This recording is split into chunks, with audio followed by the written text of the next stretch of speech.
నమస్తే, welcome to Vidhatha news. గత ఏడాదిలో మన దేశంలో ఆత్మహత్యలు 1,00,000కు పైగానే నమోదయ్యాయని అంచనా. September 10 world suicide prevention day సందర్భంగా ఈ ఆత్మహత్యలను ఆపాలంటే ఏం చేయాలి? సామాజికంగా గాని, కుటుంబ సభ్యుల్లో గాని, ఆత్మీయుల్లో గాని ఎలాంటి మార్పు రావాలి? అసలు వ్యక్తులుగా మనం ఎలా స్ట్రాంగ్ అవ్వాలి? ఇలాంటి విషయాలని మాట్లాడడానికి మనతో ఉన్నారు ప్రముఖ clinical psychologist doctor Radhika.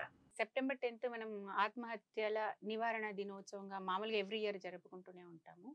But ఎన్ని ఇలాంటి దినాలు జరిపినా మనకు ఆత్మహత్యలు ఆగడం లేదు. దాదాపుగా ప్రతిరోజు ఎక్కడో ఒక చోట మన ఇండియాలోనే ఏంటి మన చుట్టూతా కూడా ఎక్కడో ఎవరో ఒకరు ఆత్మహత్య చేసుకున్నారు, అట్లీస్ట్ ఆత్మహత్య ప్రయత్నం చేశారు. వాళ్ళు స్టూడెంట్స్ కావచ్చు, విమెన్ కావచ్చు, మెన్ కావచ్చు, any kind of thing, what ever may be the reason. అంటే ఇవి ఇంత ఇదిగా పెరగడానికి ప్రత్యేకంగా ఏమైనా ట్రిగరింగ్ పాయింట్స్ ఉన్నాయా? అంటే సామాజికంగా ఏమైనా మార్పులు ఇందుకు ఏమైనా కారణం అవుతున్నాయా? దానికి మీరేమంటారు? రీసెంట్‌గా మన ఇండియాలోనే గత సుమారుగా ఒక 3 దశాబ్దాలు, రీసెంట్ అంటే కొన్ని సంవత్సరాల క్రితం సంగతి నేను చెప్పేది. మరి ఈ 2024 కూడా కాదు. ఫ్యూ ఇయర్స్ బ్యాక్ చేసిన సర్వేలోనే గత 3 దశాబ్దాల కాలంలో సుమారు 43% ఆఫ్ సూసైడ్స్ పెరిగాయి అనేది ఒక సర్వే రిపోర్ట్. అంతేకాదు, సుమారు 71% సూసైడ్స్ జరుగుతున్న సూసైడ్స్లో 71% సూసైడ్స్ చేసుకుంటున్న వాళ్ళ ఏజ్ అనేది 15 నుంచి 44 సంవత్సరాల లోపు వాళ్ళే. ఇంకా ప్రిసైజ్గా చూస్తే 15 నుంచి 25 లేదా 30 సంవత్సరాల లోపు వాళ్ళల్లో సుమారు 38-39% ఉంటున్నారు. అంటే దీన్ని బట్టి ఆత్మహత్యల యొక్క తీవ్రత ఎంత ఉంది అన్నది మనం చెప్పొచ్చు. ఈవెన్ మేల్ ఫిమేల్, నువ్వు అన్నావు, మేల్ ఫిమేల్ పర్సంటేజ్ చూస్తే 1.4:1 లాగా. ఇవన్నీ కూడా మనకు నమోదైన డేటా మీద ఏర్పడ్డ స్టాటిస్టిక్స్ మాత్రమే. నమోదు కాకుండా మనకి ఎన్నో తెలియట్లేదు. మనకి తెలిసిన వాటి మీద మనకు వచ్చిన నిష్పత్తే 1.4:1. అంటే మేల్ 1.4, ఫిమేల్ 1 రేషియో అన్నది మనకి కనబడుతోంది. ఈ మేల్ ఎక్కువ ఎందుకు కనబడుతోందంటే ఉమెన్ లోపల అటెంప్ట్ పర్సంటేజ్ చాలా ఎక్కువ ఉంటుంది మేల్స్ కన్నా. కానీ అటెంప్ట్ చేసిన వాళ్ళల్లో సక్సెస్ఫుల్ కంప్లీషన్ అంటే రియల్గా ప్రాణాలు తీసుకున్న వారి సంఖ్య మేల్స్దే ఎక్కువ. Okay. Women because of their emotions or many reasons వల్ల అటెంప్ట్ బట్ సర్వైవ్డ్ పర్సంటేజ్ కొంచెం ఎక్కువ ఉంటుంది. కానీ మేల్స్లో ఫెటాలిటీ చాలా ఎక్కువ. ఇప్పుడు ఇంకొకటి, జనరల్గానే విమెన్ మెంటల్లీ స్ట్రాంగ్గా ఉంటారు, ఈవెన్ కంపారిటివ్లీ మెన్తో కంపేర్ చేస్తే మగవాళ్ళ కన్నా. సో అందుకని వాళ్ళు అంటే ఒక ఎమోషనల్ స్ట్రెస్ని తట్టుకోగలిగే కెపాసిటీ వాళ్ళకి ఎక్కువ ఉంటుంది, మెంటల్ స్ట్రెస్ని తట్టుకోగలిగే కెపాసిటీ అంటారు. ఆ రకంగా చెప్పలేం. ఎందుకంటే అటెంప్ట్ చేస్తున్న వాళ్ళ లెక్క చూసుకుంటే ఉమెన్ అన్నది చాలా ఎక్కువ ఉంటుంది. ఇక్కడ స్ట్రెస్ అనేది జెండర్ స్పెసిఫిక్ ఏది ఉండదు రచన. స్ట్రెస్ని చాలామంది చాలా రాంగ్ వేలో అర్థం చేసుకుంటారు. ఎందుకంటే stress is the biggest reason for suicide. అందుకోసం నేను స్ట్రెస్ గురించి మాట్లాడుతున్నాను. స్ట్రెస్ అనేది ఎక్కడి నుంచి వస్తుందో దాని ఆరిజిన్ మీద ఎక్కువ డిపెండ్ అవ్వదు.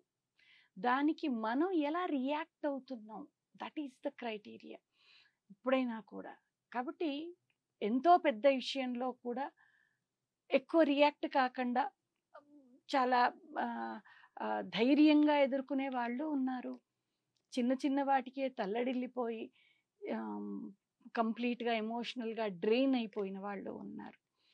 ఇక్కడ ఉమెన్ ఆర్ మోర్ ఎమోషనల్ కాబట్టి, ఎమోషనల్గా ఆలోచిస్తారు, ఎమోషనల్గా థింక్ చేస్తారు కాబట్టి వాళ్ళ అటెంప్ట్ నెంబర్ ఎక్కువగా ఉంటుంది. కానీ at the same time emotional కాబట్టి తీవ్రమైన విధానాలు తీసుకోవడంలో కొంచెం ఆ భయమే కావచ్చు, ఆ ధైర్యం లేకపోవడమే కావచ్చు, లేదా అంత సీరియస్ ఐడియేషన్ లేకపోవడం కూడా కావచ్చు.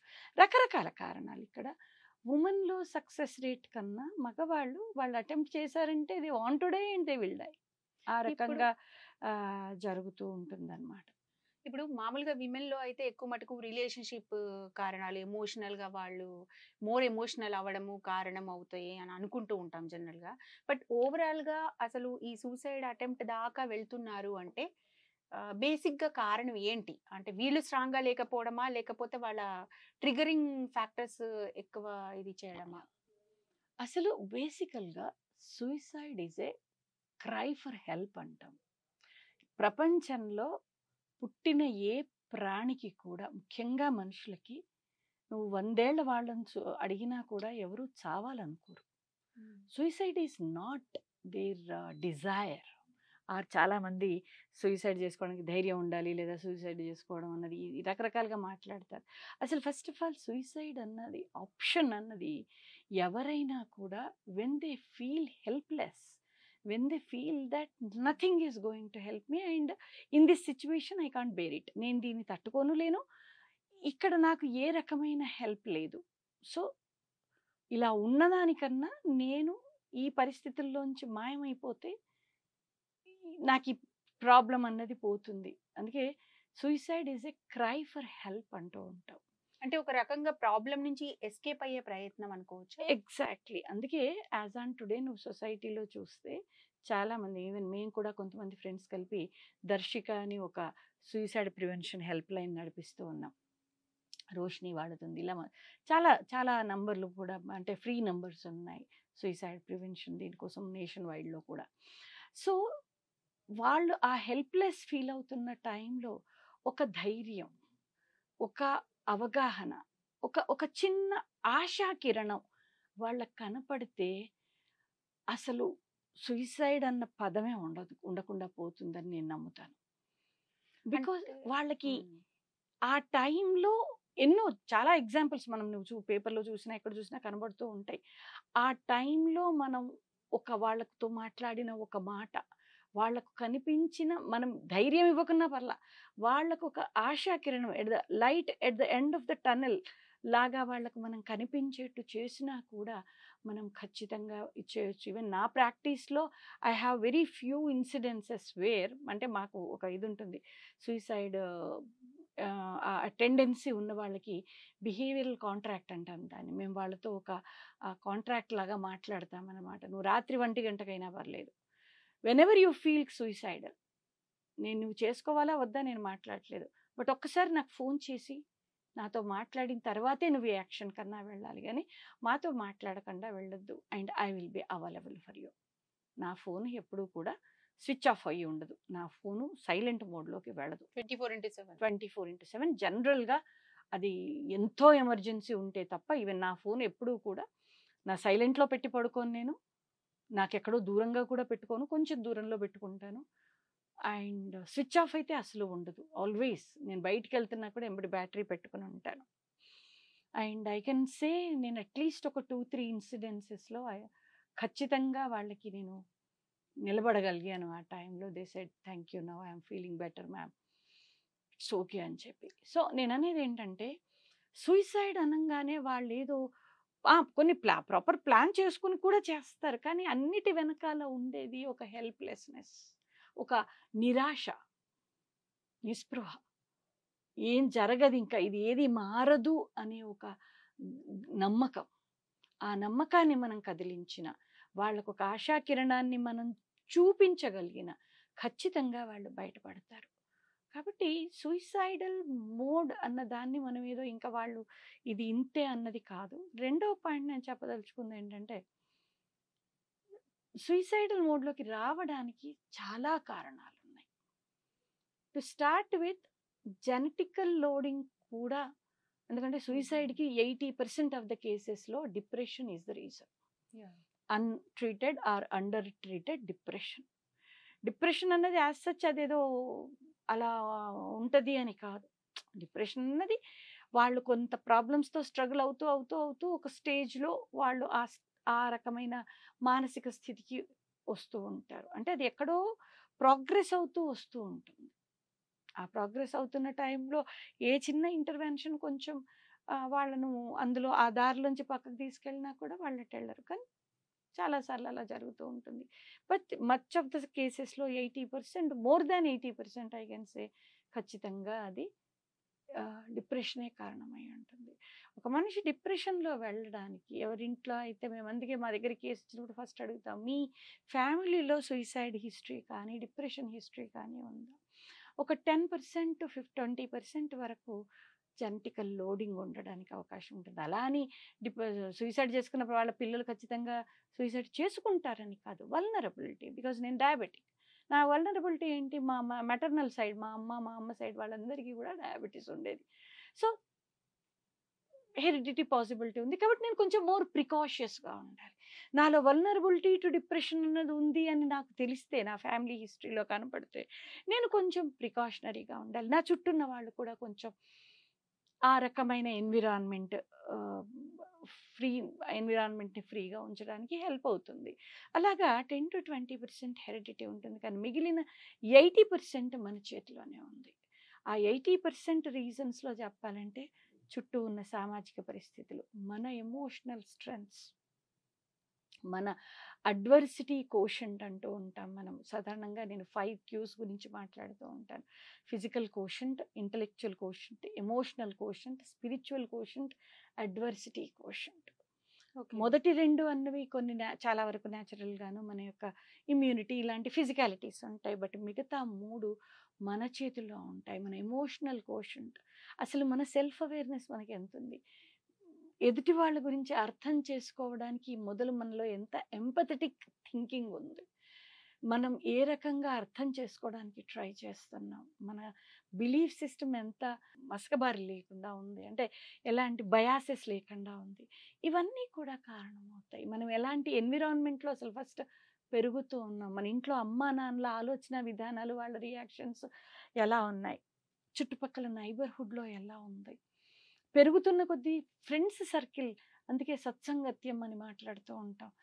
మన సాంగత్యం ఎలాంటిది ఉంది, ఫ్రెండ్స్ సర్కిల్ ఎలా ఉంది. నేను మీకు 100 ఎగ్జాంపుల్స్ చూపించగలుగుతాను. ఒక హై స్కూల్ లెవెల్కి వచ్చాక, తర్వాత కాలేజీ లెవెల్కి వచ్చాక వాళ్ళకు చుట్టుపక్కల ఉన్న ఫ్రెండ్స్ సర్కిల్ వల్ల పిల్లలు ఎలాంటి దీనిలోకి వెళ్తున్నారు.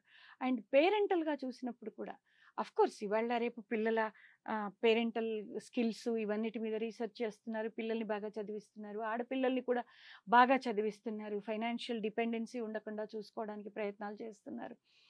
ఎక్కడో పిల్లలు బాగా చదివితే చాలు వాళ్ళు సెట్ అయిపోయినట్టు అన్న ఒక మెంటాలిటీ వస్తూ ఎమోషనల్ స్ట్రెంగ్త్స్ మీద పట్టించుకోవట్లేదు. వాడు 90-95 తెచ్చుకుంటున్నాడు అంటే చాలు, వాడికి ఏమన్నా అల్లరు ఏదన్నా ఉన్నా కూడా, అంటే చిన్న చిన్న అల్లర్లు అందరిలోనూ ఉంటాయి, కానీ మేజర్ బిహేవియరల్ ఇష్యూస్ ఏమైనా కనిపించినా వాడు బాగానే చదువుతున్నాడుగా, వాడు అలాగే ఉంటాడులే, మెల్లిమెల్లిగా పెద్ద అవుతుంటే వాడికే తగ్గిపోతుంది, అలాగా దాన్ని అసలు పట్టించుకోవట్లేదు. అది చాలా పెద్ద ఇష్యూ అవుతుంది. కాబట్టి ఇటు పేరెంటల్ యాటిట్యూడ్స్ కావచ్చు, సామాజికంగా కూడా ఇప్పుడు సినిమాలు కానీ వెబ్ సిరీస్లు కానీ ఎలాంటి ఇవి తీస్తూ ఉన్నారు. ఫర్ ఎగ్జాంపుల్ వయలెన్స్ లేని అసలు ఏది కనిపించట్లేదు. చివరికి రొమాంటిక్ థింగ్స్ని కూడా వయలెన్స్ కింద, అగ్రెషన్ కింద చూపిస్తే తప్ప మనకు రీసెంట్గా వచ్చిన యానిమల్ కానీ ఇలాంటి సినిమాలు, అఫ్కోర్స్ అలాంటివి ఉన్నాయి అన్న ఎగ్జాంపుల్ ప్రపంచంలో ఎన్నో ఉన్నాయి. ఉన్న వాటిని ప్రతిదాన్ని 100 మందికి దాన్ని చూపిస్తున్నప్పుడు దానివల్ల వచ్చే నష్టాలు కూడా చూపించాలి. అలాగా పిల్లల చిన్నప్పటి నుంచే చాలా రకాల కన్ఫ్యూజన్స్, ఏది నిజానికి లాంగ్ టర్మ్ బెనిఫిట్, ఏది షార్ట్ టర్మ్ ఆనందాన్ని ఇస్తోంది అన్న తారతమ్యత చూసుకోకపోవడం, పేరెంట్స్ ఆ ఓపిక, ఆ టైం ఏమన్నా అంటే మేము క్వాలిటీ టైం ఇస్తున్నాం పిల్లలకి అంటారు. కాదు, చిన్న పిల్లలు సుమారు ఒక 7-8 సంవత్సరాలు 10 సంవత్సరాలు వచ్చిన దాకా క్వాలిటీ టైం సరిపోదు పిల్లలకి. You must give quantity of time also పిల్లలతో. ఇప్పుడు పిల్లలు మొబైల్ పట్టుకుంటున్నారు, ఎందుకు పట్టుకుంటున్నారు? బికాస్ పేరెంట్స్ దగ్గర టైం లేదు ఇవ్వడానికి, పేరెంట్స్ వాళ్ళతో కూర్చోవడానికి టైం లేదు. అన్న అంటే కూర్చుని హాయిగా వాళ్ళకి మంచి ఎడ్యుకేషనల్ వీడియోస్ చూడడానికి ఇస్తున్నాం. First of all basically video it self is a దరిద్రమైన మాధ్యమం. ఐఫోన్ తయారు చేస్తున్న ఈవెన్ స్టీవ్ జాబ్సే చెప్పాడు, నా పిల్లలకి టీనేజ్ వచ్చాక కూడా నేను ఐఫోన్ చేతిలో పెట్టలేదు అని. ఇవన్నీ కథల్లాగా అందరం చక్కగా వింటున్నాం. కానీ ఎక్కడికి మన ప్రాక్టికాలిటీకి వచ్చినప్పుడు మా ఇంట్లో ఇది కష్టం అండి, ఒక్కదాన్ని నేను ఎన్ని పనులు చేసుకోను, కొద్దిసేపు పిల్లలకి ఇచ్చానంతే. నేను వీడియో అన్నది ఫాస్ట్ పేస్డ్ మీడియం, అది క్షణానికి కొన్ని వందల ఫ్రేములు. ఇప్పుడు చూడు, మనం లాస్ట్ సుమారు ఒక అరగంట నుంచి ఇదే ఫ్రేమ్, ఇందులోనే మనం కూర్చున్నాం. ఇంకొకటి మా ఫ్రేమ్ మారలేదు. ఇది నిజ జీవితం. అది నిజ జీవితానికి చాలా దూరం. ఎక్సెసివ్ డోపమైన్ రిలీజ్ అవుతుంది దానివల్ల. ఎందుకు బాగా అనిపిస్తుంది కదా, కలర్ఫుల్గా ఉంటుంది, స్పీడ్గా ఉంది. ఇప్పుడే పుట్టగానే చూస్తాం, ఇంకో 1 minute లోపల 5 ఏళ్ల వయసు చరిత్ర చూస్తాం, 15 ఏళ్ళు, ఇంకొక 5 నిమిషాల్లో 15 ఏళ్ల జీవితం చూస్తాం, 3 గంటల లోపల వాడి జీవితం ఎండింగ్ కూడా చూసేస్తున్నాం కదా. ఎంత బాగా తెలిసిపోతుంది. రియల్ లైఫ్లో ½ an hour తర్వాత ఏం జరగబోతుందో ఇప్పుడు నీకు తెలియదు, నాకు తెలియదు. సో మచ్ ఆఫ్ కన్ఫ్యూజన్ ఈ విషయాల లోపల. సో కాబట్టి అది బాగా అనిపిస్తోంది, దాన్ని ఇంకా ఇంకా చూడాలనిపిస్తోంది. ఎందుకు, హై డోపమైన్ రిలీజ్ అవుతుంది, ఒక అచీవ్మెంట్ ఫీలింగ్ వస్తుంది. కాబట్టి ఇక్కడ దాని ఎఫెక్ట్ ఏమవుతుంది అన్నది మనం పట్టించుకోవట్లేదు. దీనివల్ల చిన్నప్పటి నుంచి కూడా పిల్లలు ఇంటలెక్చువల్గా చాలా డెవలప్ అవుతున్నారు, కానీ ఎమోషనల్ ఏరియాస్లో చాలా డౌన్ అవుతున్నారు. ఐక్యూ పెరుగుతుంది కానీ ఈక్యూ అసలు పెరగట్లేదు, స్వీయ అవగాహన ఉండట్లేదు.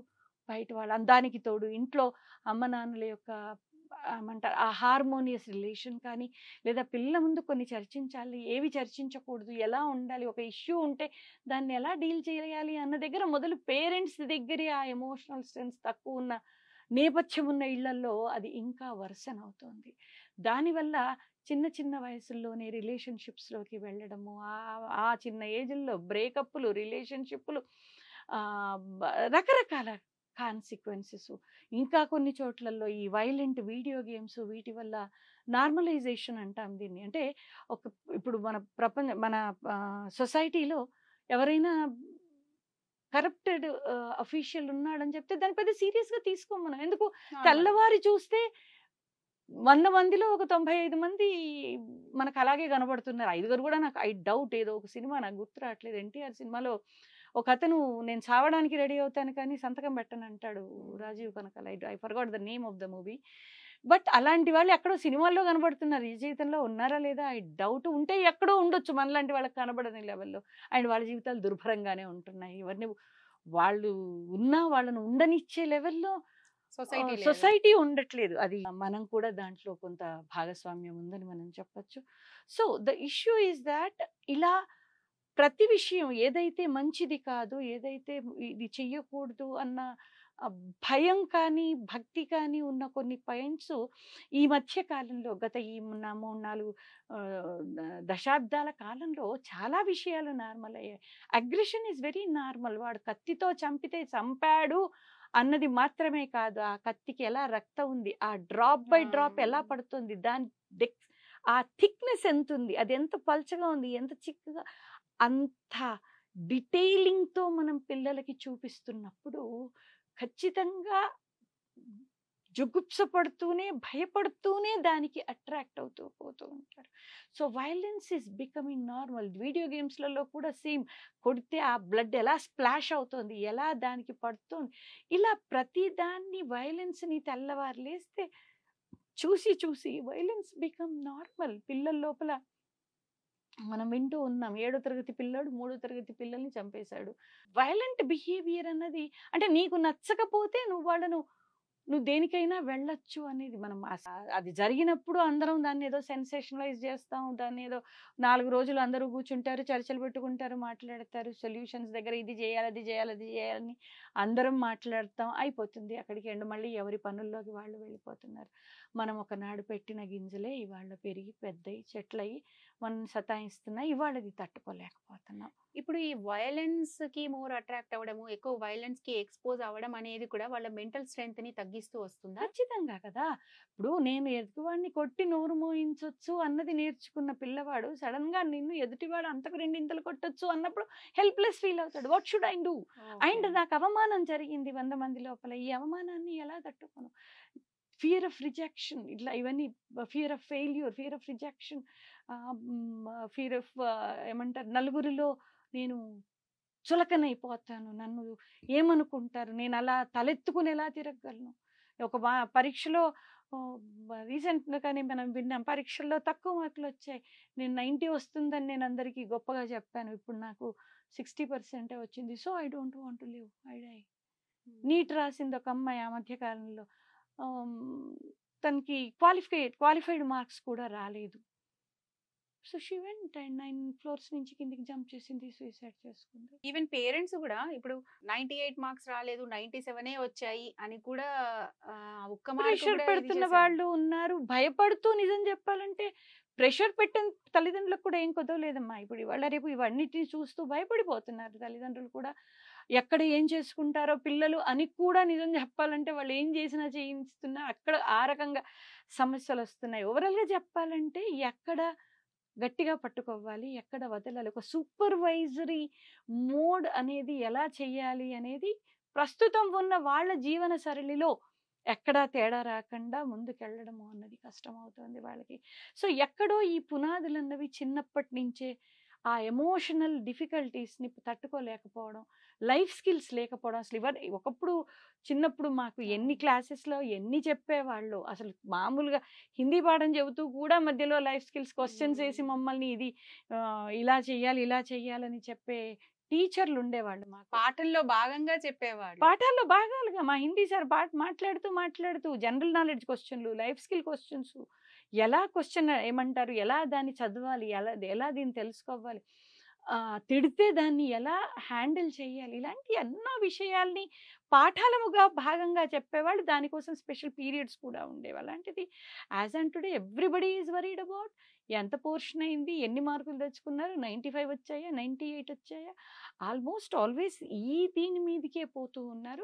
కొంతమంది పోనీ నువ్వేమన్నా చదువుకోనాను అంటున్నారు, కానీ వీడికి లైఫ్ స్కిల్స్ ఎలా పెంచాలి. డిఫికల్టీ ఏమవుతుందంటే అసలు నిజంగా చెప్పాలంటే ఇవాళ పేరెంటల్గా ఉన్న జనరేషన్స్ దగ్గరే సగం మందికి ఆ స్కిల్స్ లేవు అని ఒప్పుకున్న దానికన్నా మేము ఇది అన్న లెవెల్లోనే ఉంటున్నారు. అయ్యేసరికి ఏమవుతుంది, అసలు వాళ్ళ దగ్గర లేని స్కిల్స్ పిల్లలకి చెప్పడం అన్నది చాలా డిఫికల్ట్ అవుతుంది వాళ్ళకి.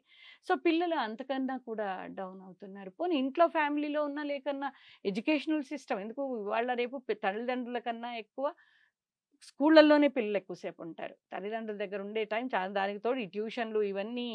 మా చిన్నప్పుడు ఎవరన్నా ట్యూషన్కి వెళ్తున్నారంటే అవమానం, వీడేంటో బాగా చదవలేనుడు కాబట్టి వాళ్ళ నాన్న ట్యూషన్ పెట్టాడు అడుగుని. ఇవాళ రేపు ట్యూషన్ పెట్టుకోవడం అన్నది ఒక పెద్ద స్టేటస్ సింబల్. నేను ఈ ట్యూటోరియల్లో చదువుతున్నాను, నాకు ఫలానా వాళ్ళు ట్యూషన్స్ చెప్తున్నారు. స్కూళ్ళు మానేసి ట్యూషన్లు చదువుతున్న వాళ్ళకు కూడా కొదవలేకుండా పోయింది. సో దీనివల్ల ఏమవుతోంది, వాళ్ళకి 24 గంటలు వాటి మీద టైం పెట్టేసరికి పేరెంట్స్తో ఉండే టైం తగ్గిపోయింది. స్కూల్ టైం అన్నది పెరుగుతుంది. సిస్టమ్ అన్నది ఎలా ఉందంటే ఇవాళ రేపు అసలు లైఫ్ స్కిల్స్ మీద ఎలా ఒక రిజెక్షన్ నువ్వు ఎలా తీసుకోవాలి, ఫెయిల్యూర్ని నువ్వు ఎలా తీసుకోవాలి, ఎవడన్నా నిన్ను వచ్చి పట్టుకుని అనవసరంగా 4 తిట్టినా నువ్వేం చేయాలి. ఇప్పుడు ఈ మధ్యకాలంలోనే జరిగిన ఆంధ్రప్రదేశ్ ఎలక్షన్స్లో ప్రతి ఒక్కళ్ళు పవన్ కళ్యాణ్ని మెచ్చుకున్నారు. ఎందుకు మెచ్చుకున్నారు? బికాజ్ ఆయనకి అందరూ అన్నది ఇదే మాట, ఎక్కడ నెగ్గాలి కాదు ఎక్కడ తగ్గాలో చూసుకుని ముందుకెళ్ళాడు. అందుకోసం ఇవాళ ఈ all credit goes to Pavan Kalyan అని చాలా పేపర్లలో చాలా వీటిలలో ఈవెన్ మొట్టమొదటి ట్వీట్ చేసిన చిరంజీవి గారి ట్వీట్లో కూడా మనకు అదే కనపడుతుంది. ఎక్కడ నెగ్గాలి కాదు ఎక్కడ తగ్గాలో తెలుసుకున్నాం. అదొక పెద్ద లైఫ్ స్కిల్. ఎక్కడ పిల్లలకి చెప్తున్నాం, ఒరే తగ్గద్దురా, ఆడొక్కడు కొడితే 2 దన్నిరా అని చెప్తున్నాం. సినిమాలను చూసి తగ్గేదేలే అని నేర్చుకుంటాడు. ఇవాళ మార్నింగ్ ఒక పిల్లడు, వాడు కొంచెం మెంటలీ ఇంటలెక్చువాలిటీ తక్కువ ఉంటుంది, వాడు గొప్పగా ఫోటో చూపిస్తున్నాడు. వాడు పుష్ప ఇది ఇట్లా పెట్టి ఇట్లా ఫోటో దిగి అది నాకు గొప్పగా అంటే నేను ఇలా దిగాను చూడండి తగ్గేదేలా. సరే ఆ పిల్లడి తెలివితేటలు వేరు, కానీ అందరూ కూడా that is the main thing అని ఒకవైపు చూపిస్తున్నారు. ఒకవైపు ప్రపంచంలో అది నడవట్ల. ప్రపంచంలోకి వస్తున్నారు, స్కూల్లోకి వస్తే వాడికి అది నడవదు, ఏం చెయ్యాలో తెలియదు, గైడ్ చేసేవాడు లేడు, టీచర్లకు చెప్తే వినిపించుకునేవాళ్ళు లేరు, ఇంట్లో అమ్మ నాన్నలకు కొన్నిసార్లు దొరకరు, దొరికినా కూడా సరి అయిన విధంలో గైడెన్స్ ఇవ్వగలిగిన స్టేజెస్ మనకు కనిపించట్లేదు. సో ఇవన్నీ కూడా అంటే కుటుంబ కారణాలు, సామాజిక కారణాలు, మీడియా మాధ్యమాలు కావచ్చు. సో ఇలా మనం చూసుకుంటూ పోతే ప్రతిదీ కూడా పిల్లల ఎమోషనాలిటీస్ని ఈక్యూలు పెంచడం కానీ మెయిన్గా అడ్వర్సిటీ కోషంట్ లైఫ్ ప్రతి మనిషి జీవితంలో చాలాసార్లు మనకు అడ్వర్స్ సిచ్యువేషన్స్ వస్తాయి. నువ్వు ప్రైమ్ మినిస్టర్ నుంచి దగ్గర మొదలు పెడితే నువ్వు ఫుట్పాత్ మీద బతికేవాడి దాకా అడ్వర్సిటీ సిచ్యువేషన్ రాని మానవులు ఎవరు లేరు. Irrespective of money, irrespective of position, నువ్వు ఏదైనా తీసుకో. ఆ అడ్వర్సిటీస్ వచ్చినప్పుడు దాన్ని ఎలా ఫేస్ చేయాలి, అట్లీస్ట్ ఆ సిచ్యువేషన్ ప్రతిదీ ఇమీడియట్ సొల్యూషన్ దొరకకపోవచ్చు. We have to hang on the situation, కొంత టైం గడపాల్సి వస్తుంది. పేషెన్స్ అనేది ఉండాలి. ఆ గడపడానికి కావాల్సిన పేషెన్స్, ఆ పర్సివరెన్స్ నువ్వు ఎక్కడి నుంచి తెచ్చుకుంటావు, అది చిన్నప్పటి నుంచి మనకు అలవాటు కావాలి. There is a research that delayed gratification, పిల్లలు ఏదైనా ఇప్పుడు కావాలంటే కావాలంటారు. వాళ్ళకి చిన్నప్పటి నుంచి 1-2 years ఏజ్ నుంచే గనక మనం ఆలస్యమైనా సరే ఓపికగా ఆగి తీసుకోవడం, దీని మీద చాలా పెద్ద రీసెర్చెస్ ఉన్నాయి. ఇంటర్నెట్లో చూడండి, బోల్డ్ దొరుకుతాయి మీకు. చిన్నప్పటి నుంచి ఆ డిలేడ్ గ్రాటిఫికేషన్ నేర్చుకున్న వాళ్ళు లాంగిట్యూడినల్ సర్వేలో they are successful than people who are immediate need gratification కోసం చూసేవాళ్ళు. సో ఇవన్నీ కూడా ఏదో కర్ణుడి చావుకి శాపాలు అన్నట్టు చిన్నప్పటి నుంచి ఇలా పెరుగుతున్న వాళ్ళు పెద్ద అయిన తర్వాత వాళ్ళకి తెలియట్లేదు how to handle when they feel helpless. Some people choose to die. So ఇన్ని మాధ్యమాలు ఇక్కడ పనిచేస్తున్నాయి. వీళ్ళందరూ కూడా దీన్ని దృష్టిలో పెట్టుకుని పనిచేయాల్సిన ఖచ్చితమైన అవసరం. Danger bells are ringing. ఇంకా మనం నేర్చుకోకపోతే. ఇప్పుడు మీరు డీల్ చేసిన ఇట్లాంటి కేసు అంటే ప్రమాదపు అంచు దాకా వెళ్ళిన వాళ్ళను మీరు బయటపడేసింది, అలాంటి యూనిక్ కేసు ఏమైనా ఉంటే చెప్తారా, షేర్ చేసుకోవచ్చా? ఖచ్చితంగా. నేను చెప్పాను కదా, ఒక 2-3 cases I can tell you. ఒక ఎర్లీ 20s ఉన్న అమ్మాయి సూసైడల్ టెండెన్సీతో ఆ అమ్మాయిని చాలా డాక్టర్ల దగ్గరికి తిప్పారు. ఈవెన్ నిమ్హాన్స్లో 1 month అడ్మిట్ చేశారు. ఆ అమ్మాయి ప్రాబ్లం ఏంటంటే ఆవిడకి ట్రీట్ చేసే డాక్టర్స్తో లవ్లో పడుతుంది ఆ అమ్మాయి. ఫీమేల్ డాక్టర్స్ అయితే unfortunately male male doctors. So even నిమ్హాన్స్లో కూడా 1 month తర్వాత she fallen in love with psychiatrist. So immediately they withdrawn the doctor. అయ్యేసరికి అమ్మాయి ఎజిటేటివ్ మోడ్లోకి వచ్చింది. సో మెల్లిగా అమ్మాయిని డిశ్చార్జ్ చేసి పంపించారు. ఇలాగ ఎక్కడికక్కడ జరుగుతూ వచ్చింది. హైదరాబాద్కి తీసుకుని వచ్చారు, నా దగ్గరికి కౌన్సిలింగ్కి పంపించారు.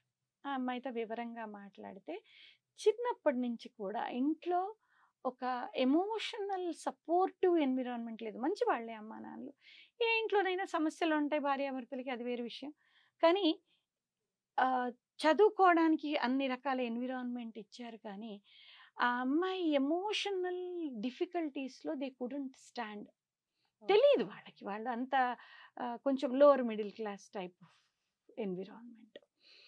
సో ఏముంది దీంట్లో, ఎందుకు నువ్వు దీన్ని ఎంత పెద్దగా సీరియస్గా తీసుకుంటున్నావు అన్నట్టుగా దాన్ని ఏదో హషప్ చేసేసేవాళ్ళు. అది ఆ అమ్మాయి లోపల ఒక పెద్ద క్రేవింగ్ డెవలప్ అయింది. అర్థం చేసుకునే వాళ్ళు లేరు. వాళ్ళు రేపు 90% పిల్లల్ని అడుగు, నన్ను ఎవరు అర్థం చేసుకోరు. అందరూ అనే స్ట్రాంగ్ డైలాగ్ ఇదే, నన్ను మా ఇంట్లో ఎవరు అర్థం చేసుకోరు. ఈవెన్ రిలేషన్షిప్లో చిన్న చిన్న ఏజ్లో 7వ తరగతి 8వ తరగతిలో రిలేషన్షిప్లో పడే వాళ్ళని కూడా అడిగితే వాళ్ళు చెప్పేది ఇదే, నన్నుగా అర్థం చేసుకుంటాడు అబ్బాయి, లేదా నన్నుగా అర్థం చేసుకుంటుందా అమ్మాయి, అందుకు we both are in relationship అంటారు. అర్థం చేసుకోవడం ఏంటి, వాళ్ళు నాకు ఇలా అయింది అలా అయిందని చెప్తే వీళ్ళు అవునా అలాగునా నిజమే, నాకు కూడా అట్లానే ఊరుకోరబోయి ఎందుకు అట్లా అనుకుంటున్నావు అంటే ఇది అర్థం చేసుకోవడం అనమాట. ఏయ్ అట్లా ఎందుకు తీసుకుంటున్నావు అని మాట్లాడితే అర్థం చేసుకోకపోవడం. చిన్న బుర్రలు కదమ్మా, ఎంత ఉంటారు, టీనేజ్ కూడా సరిగ్గా లేని పిల్లలు, వాళ్ళకి అంతకన్నా ఇంకేం అర్థం అవుతుంది. సో అలాగా అమ్మాయి లోపల క్రేవింగ్ డెవలప్ అయింది, somebody should be empathetic. So MSc చేసేటప్పుడు, ఎంఎస్సి చదివే అమ్మాయి ఎంఎస్సి చేసేటప్పుడు ఒక కో స్టూడెంట్ ఎవరితోనో ఇలాగే లవ్లో పడింది. ఆ అబ్బాయి చాలా నన్ను బాగా అర్థం చేసుకున్నాడు, దీంట్లోపల ఎమోషనల్ స్ట్రాంగ్ డిపెండెన్సీ డెవలప్ చేసుకుంది. కానీ ఆ అబ్బాయి చెప్పాడు, I don't have such any feelings towards you, నాకు అయినా మా ఇంట్లో కుదరదు, ఇది లవ్ మ్యారేజ్లో అవి కుదరదు, నేను జస్ట్ ఐ వాజ్ ఫ్రెండ్లీ, నువ్వు ఊహించుకున్నావు దీన్ని, అది కాదు అనేసరికి ఆ అబ్బాయిని ఇంకా డెస్పరేషన్ ఉంటుంది కదా. సో ఇది చివరికి ప్రాబ్లంగా తయారయ్యేసరికి తీసుకొచ్చారు, ఇంటికి తీసుకొచ్చారు. ఈ ట్రీట్మెంట్ ఈ ప్రాసెస్ లోపల నిమ్హాన్స్లో జాయిన్ చేశారు.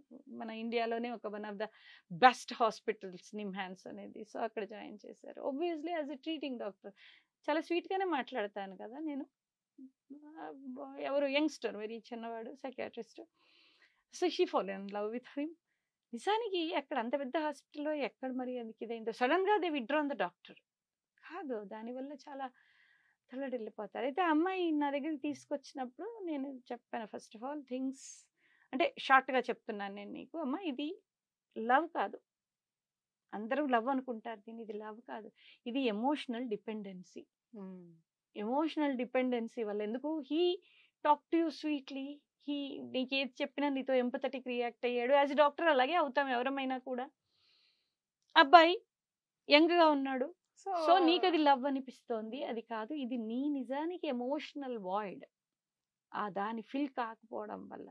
దానికి తోడు ఇంట్లో పేరెంట్స్ అప్పటికే చాలా ట్రీట్మెంట్లు ఇవి తిరిగి ఉన్నారు, వాళ్ళు కొంచెం ఇన్వాలిడేట్ చేయడం మొదలు పెట్టారు. ఆ అమ్మాయిని, మొహం ఏమిటి పిచ్చని వేషాలు, ఎక్కడ పోయినా ఇట్లానే చేస్తున్నావు, అది ఇది కొంచెం వాళ్ళ నుంచి కొంచెం అంత సపోర్టివ్ రియాక్షన్స్ లేకుండా వస్తుంది.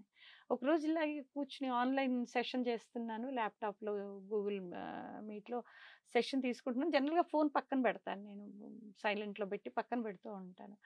అండ్ నాకు నోటిఫికేషన్స్, వెబ్ ఇది ఉంటుంది వాట్సాప్, సో నోటిఫికేషన్స్ వస్తూ ఉంటాయి.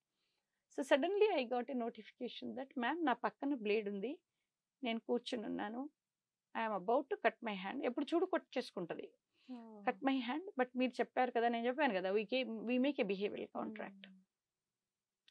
సో మీరు అన్నారు కదా నాకు ఒకసారి ఫోన్ చేసి చనిపోమని, అందుకోసం నేను మెసేజ్ పెడుతున్నాను అంది.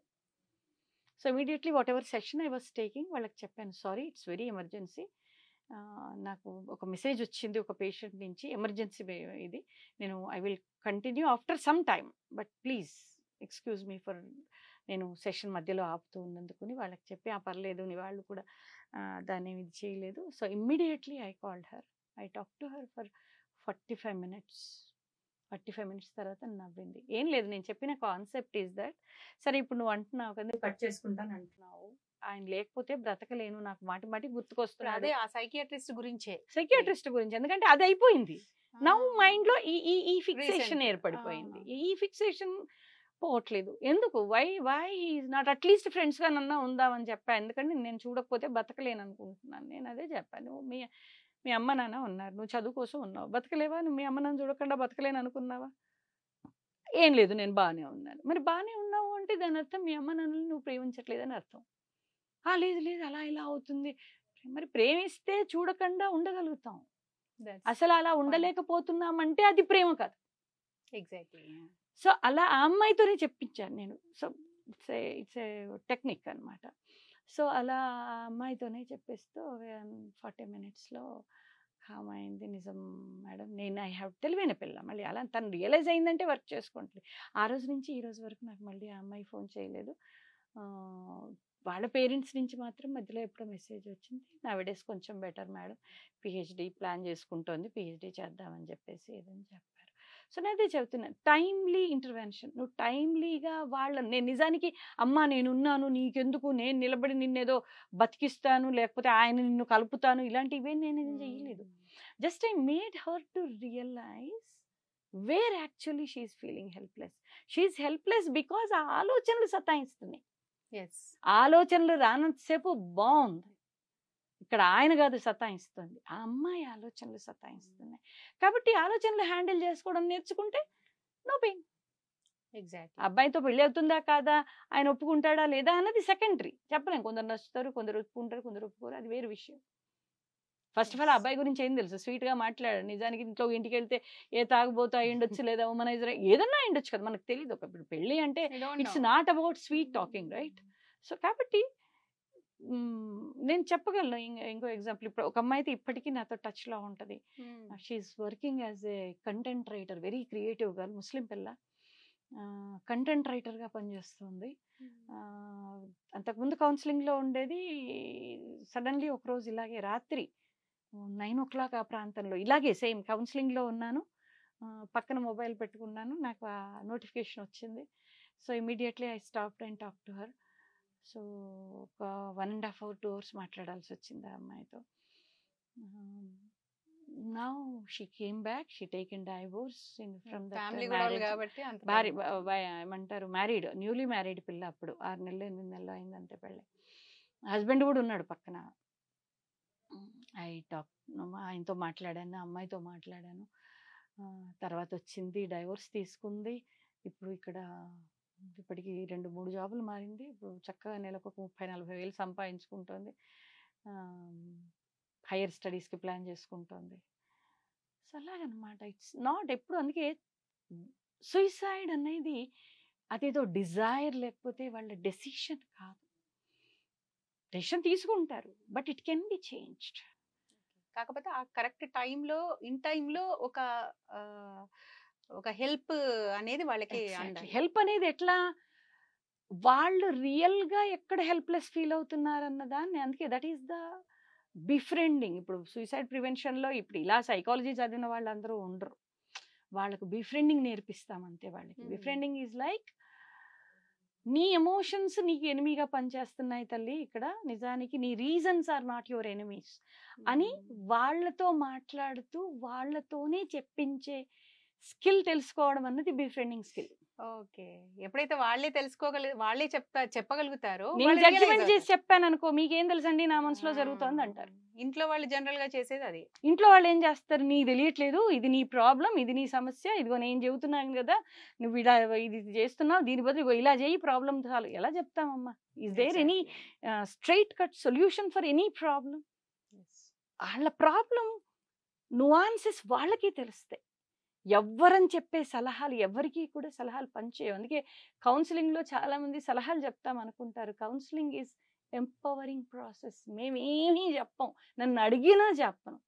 కొంతమంది ఇవాళ చెప్పలేదు కానీ ఇవాళ కాకపోయినా నెక్స్ట్ సెషన్లో అయినా మీరు కొన్ని సలహాలు చెప్పాలి మేడం అంటారు. సరే నవ్వి ఊరుకుంటాను, చూద్దాం లేని. కానీ నేను ఏదేంట్లో సలహాలు చెప్పను. సలహాలు చెప్తే పని చేయొచ్చు, చేయకపోవచ్చు. అండ్ వాళ్ళకి ఎప్పుడు అలవాటు కావాలి. దాని బదులుగా వాళ్ళు పరిస్థితిని ఎలా అనలైజ్ చేసుకోవాలి, ఎలాంటి ఆల్టర్నేటివ్ సొల్యూషన్స్ వెతుక్కోవాలి. నా ప్రాబ్లంకి సొల్యూషన్ లేదు మేడం అంటారు. సొల్యూషన్ లేని ప్రాబ్లం ఈ ప్రపంచంలో లేదు. అవి మనకు నచ్చవు. ఓకే, యాక్సెప్ట్ చెయ్యం. ఫర్ ఎగ్జాంపుల్ మనం రికార్డ్ చేస్తున్నాం, మన ఏసీ లేకపోతే నేను ఉండలేను అని నేను అన్నాను అనుకో, నిజమే. కానీ ఈ రికార్డింగ్కి ఏసీ ఉంటే ప్రాబ్లం అవుతుంది. కాబట్టి I have to I understand it. నాకు కొంచెం చెమటగా అనిపించినా కూడా ఓకే ఫైన్, ఎందుకంటే రికార్డింగ్ జరగాలి కదా అని నేనే రెడీ అయిపోతా. కానీ అది నువ్వో లేకపోతే మీ రికార్డింగ్ పర్సన్, మేడం ఏసీ ఉంటే కుదరదండి, ఏసీ ఆఫ్ చేస్తున్నానంటే, అమ్మో నా వల్ల కదయ్యా, నేను తట్టుకోలేను, అమ్మో నాకు ఎక్కడ తిరుగుతుంది, నువ్వు వద్దు, నీ రికార్డింగ్ వద్దు పో అంట. ఎప్పుడూ కూడా ఇన్సైడ్లోంచి రావాలి, లోపల నుంచి రావాలి ఆ ఫీలింగ్ అన్నది తప్ప మనం పైనుంచి సలహాలు చెప్తేనో, పైనుంచి వాళ్ళకి ఆర్డర్లు ఇచ్చి నేను నీ లైఫ్ను సరిగ్గా అయ్యేట్టుగా చూస్తా, నేను చెప్పిన మాట వినలేదు కాబట్టి నీకు ఇలా అవుతోంది, ఇది జనరల్గా ఇండ్లలో వీళ్ళు చేస్తూ ఉంటారు. దానివల్ల తంటాలు ఎక్కువ అవుతూ ఉంటాయి. టెంపరీగా సమస్య పోతుంది, తర్వాత పెద్ద సమస్యలు అవుతాయి. అందుకే ముఖ్యంగా సూసైడాలిటీలో చుట్టూ ఉన్నవాళ్ళు, ఫ్యామిలీస్, ఫ్రెండ్స్, ఇవన్నీ చాలా చాలా ఇంపార్టెంట్ రోల్ తీసుకుంటూ ఉంటారు. అంటే వాళ్ళు ఏం చేయాలంటారు? అంటే ఎట్లా వీళ్ళకి సూసైడల్ థాట్స్ వస్తున్నాయి అని వాళ్ళు ఎలా గుర్తించి ఇన్ టైంలో, ఇప్పుడు మీరంటే సైకాలజిస్ట్ కాబట్టి ముందే మీరు అన్నట్టు ఒక బిహేవియరల్ కాంట్రాక్ట్ పెట్టుకుంటారు, వాళ్ళు ఇమీడియట్గా మెసేజ్ పెట్టారు కాబట్టి మీరు ఇన్ టైంలో రియాక్ట్ అవ్వగలిగారు, రెస్పాండ్ అవ్వగలిగారు. బట్ ఫ్యామిలీ మెంబర్స్కి దే వోంట్ నో, అంటే వాళ్ళకి ఇంత స్కిల్స్ కానీ ఇవేవి ఉండవు కదా.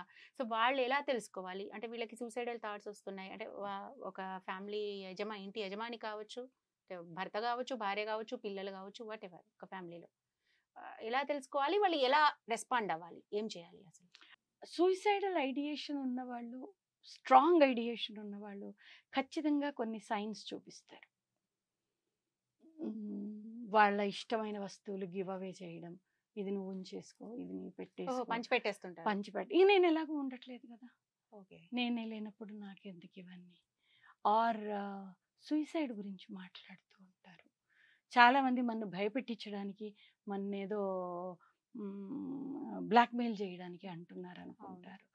నో, అలా తీసుకోకూడదు. ఉండొచ్చు, నేను అలా చేసేవాళ్ళు లేరని నేను చెప్పట్లేదు, కానీ మొట్టమొదలైతే మనం అలాగే తీసుకోకూడదు. తర్వాత మనం దాన్ని కొంత డీప్గా మనం పోయినప్పుడు ఆ తేడా అన్నది తెలుసుకోగలుగుతాం. కానీ వాళ్ళు ఎప్పుడైతే ఆ ఇంటెన్షన్ చెప్తారో ఆ ఇంటెన్షన్కి ఖచ్చితంగా మనం దాన్ని దృష్టిలో పెట్టుకోవాలి. లేకపోతే ఫైనాన్షియల్ ట్రాన్సాక్షన్స్లో కానీ ఉన్నదంతా డబ్బులు చారిటీస్కి ఇచ్చేయడం ఇలా కొందరు చేస్తూ ఉంటారు. డల్గా ఉంటారు, ప్రీఆక్యుపైడ్గా కనబడుతూ ఉంటారు. సో ఇలా వాళ్ళు కొన్ని సైన్స్ ఇస్తారు మనకి. అండ్ నన్ను అడిగితే 99% మంది చెప్తారు నాకు చచ్చిపోవాలనిపిస్తోంది అని చెప్తారు. చెప్పాను కదా, cry for the cry they show. ఎవరన్నా దొరుకుతుందా అని వెతుకుతుంది ఆ మైండ్ అన్నది, ఇంటెన్షనల్గా కాకపోయినా అన్ఇంటెన్షనల్గా. కానీ ఎక్కడో మనం దాంట్లోకి దాన్ని కొంచెం పట్టించుకోకుండా ఉంటాం, విచ్ ఈస్ ప్రాబ్లం. అలాంటిది కనిపించినప్పుడు నీకెందుకు, నేనున్నాను కదా అని నువ్వు ఆ రకమైన ఇది కూడా మంచిది కదా. ఎందుకు నువ్వు చేయలేకపోతే? అందుకే let us work on it, you can work అన్న లెవెల్లో ధైర్యం ఇచ్చి వాళ్ళతో పాటుగా ఒక సపోర్టివ్ రోల్ ఇస్తూ నిలబడగలగడం. ఫస్ట్ అసలు సైన్స్ గుర్తుపట్టడం అన్నది సగం జర్నీ. ఇప్పుడు ఎవరైనా నాకు చచ్చిపోవాలని ఉంది అంటారు, లేదంటే ఎనీ కైండ్ ఆఫ్ ఇది సంకేతం ఇస్తారు. ఇస్తే నీకేం ప్రాబ్లం లేదు, నేను చూసుకుంటా, ఐ విల్ సపోర్ట్ యూ అంటే ఇట్లాంటి మాటలు మాట్లాడితే సరిపోతుందా? లేదంటే ఇమీడియట్గా సైకాలజిస్ట్ని కలవాలా? ఎప్పుడు సైకాలజిస్ట్ని కలవడము అన్నది ఆల్వేస్ బెస్ట్. దానికి సెకండరీ ఇదే లేదు, because we are trained people in that area. దాన్ని లైట్గా తీసుకోకపోవడం. రెండవది నీకెందుకు, నేనున్నాను, మనం అన్నీ చేసేస్తాము అన్నట్టుగా కాదు. Validation first. I can understand why you are feeling so. Okay, maybe నీ ప్లేస్లో ఉంటే నేను కూడా అలాగే ఫీల్ అయ్యేదాన్నేమో. కానీ ప్రపంచంలో ప్రతి మనిషి కూడా వ్యాలిడేషన్ కోసం వెతుక్కుంటాం. మనం చెప్పిన మాటలు ఎవరో ఎస్ అనాలి అని వెతుక్కుంటాం. ఎస్ అనకపోతే ఎక్స్ప్లెయిన్ చేసుకుని తంటాలు పడుతూ ఉంటాం. ఇది మానవ సహజ లక్షణం. కాబట్టి వాళ్ళు నాకు సూసైడ్ అని చాలామంది పేరెంట్స్ ఇలా ఎప్పుడైనా సూసైడల్ ఏంటి మేడం అంత పెద్ద క్వశ్చన్ అడుగుతారు, లేని వాడికి కూడా ఉన్న ఐడియా వచ్చేట్టు చేస్తున్నారు. కాదు, నువ్వు అడిగి చూడు, కొండంత ఇన్ఫర్మేషన్ వాళ్ళు ఇస్తారు. కాబట్టి అడగడం అన్నది మస్ట్. అడిగి వాళ్ళు చెప్పేది వినాలి. ఎలాంటి ఆలోచనలు వస్తున్నాయి నీకు, ఎందుకు అలాంటి ఆలోచనలు? ఎప్పుడూ కూడా మనం మర్చిపోయేది ఏంటి అంటే వై అనే పదాన్ని మర్చిపోతాం. అమ్మ తినాలని లేదు, ఎప్పుడు అంతే, నువ్వు తిండి తినకుండా కూర్చుంటావు. ఫస్ట్ ఇన్వాలిడేట్ చేసేస్తాం దాన్ని. ఎందుకు, ఎక్కడ వ్యాలిడేట్ చేస్తే వాడు దానికి అలవాటు పడతాడేమో అన్నది మన భయం. ఇన్వాలిడేట్ ఏం బ్యాడ్ ఇంటెన్షన్తో చెయ్యి, నువ్వు రోజు అలా చేస్తే దాన్ని వై అని అక్కడ ఆగం కదా. దాని తర్వాత కూడా మనం we will try to sort it out. కాబట్టి ఫస్ట్ తెలియాల్సింది ఏంటంటే వాళ్ళతో వాళ్ళ ప్లేస్లోకి వెళ్ళి వాళ్ళ ఆలోచన విధానాన్ని అర్థం చేసుకునే ప్రయత్నం చేయడం. ఒక్క మాటలో ఎంపతి అంటాం.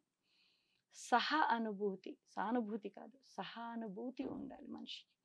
సహానుభూతి చూపించాలి. ఐ కెన్ అండర్స్టాండ్, నీకు అలా అనిపిస్తోంది, నిజమే. కానీ death is not a solution, right? దానికన్నా వెతుకుదాం. ఇప్పుడు దొరకట్లేదు, మేబీ కొంత రోజుల తర్వాత దొరుకుతుందేమో. లైఫ్లో నువ్వు ఏ స్ట్రగుల్, ఈవెన్ డెత్ ఈజీ కాదు కదా.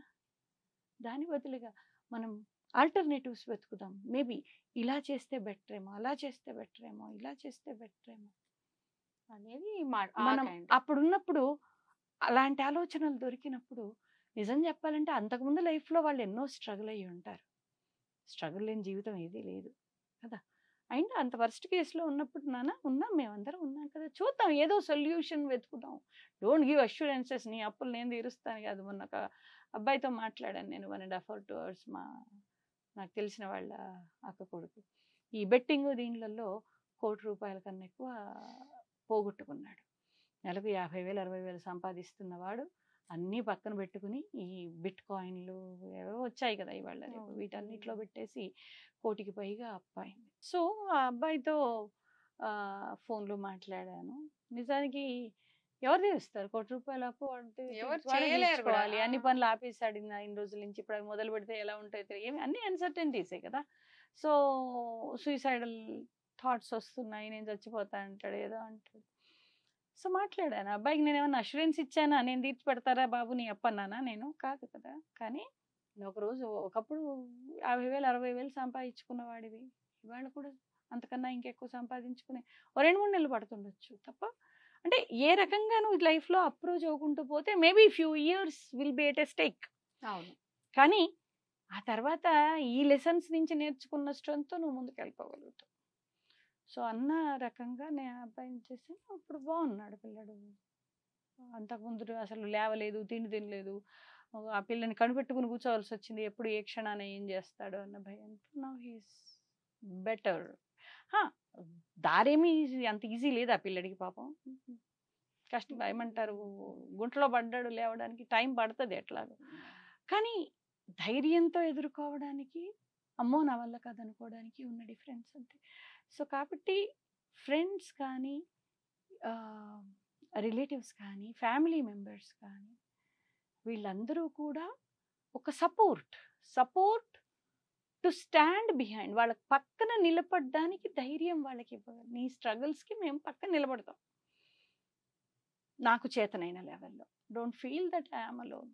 అన్నిటికన్నా చూడు, ఇవాళ నువ్వు అబ్జర్వ్ చెయ్యి, ప్రపంచంలో ప్రతి ఒక్కళ్ళ ఇష్యూ ఇవాళ లోన్లీనెస్. నిజానికి అందరు చుట్టూన్న వాళ్ళ మధ్యలో కూడా ఎందుకు, ఒక రీసెర్చ్ ఫైండింగ్ కూడా, ప్రపంచంలో ఎక్కువ సూయిసైడాలిటీ ఫీల్ అవుతున్న వాళ్ళ పర్సంటేజ్ ఎక్కువగా ఉంది, ఎవరిలో పర్సంటేజ్ ఎక్కువ ఉంది అని చేసిన రీసెర్చ్లో బయటపడింది ఏంటంటే, ఎవరైతే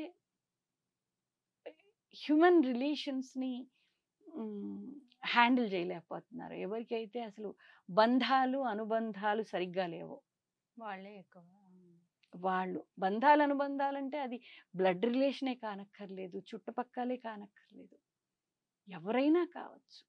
ఒక మనిషితో నీవు నీ కమ్యూనికేషన్ ఎలా పెట్టుకోగలుగుతున్నావు, కనపడితే ఒక స్మైల్ ఇవ్వగలుగుతున్నావా లేదా.